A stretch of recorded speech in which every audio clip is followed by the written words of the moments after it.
Join us this week on the Turning Stone Show as we discuss Through the Door, healing spiritual trauma and beyond. Our special guest is Trev Reinhart. He recently went to Germany and did some energy healing with spiritual energy in that land. Hear his fascinating stories and first-hand accounts of healing spiritual trauma. So I got myself invited back to their house, and we sat there and we were talking and had a couple drinks. One of them left the room and I began to share what it was that I was doing out there. And he looked at me, and with this devilish smile on his face, he said, "Today will be the day you always remember. You will never forget what happened today." And I had this feeling in my gut that it kicked on, and I was thinking, the only way I'm getting out of here is if I make a mess of this entire place. And then something in me switched, and I started drawing energy symbols all over the room.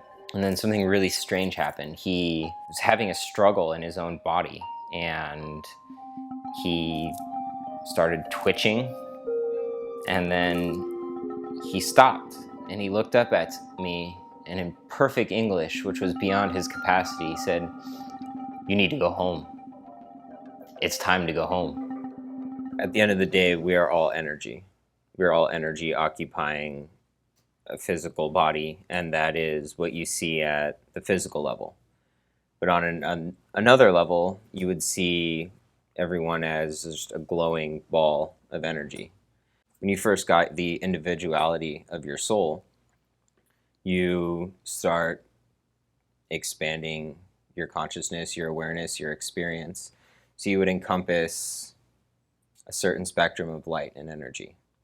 Some of these other beings encompass a much broader spectrum of light.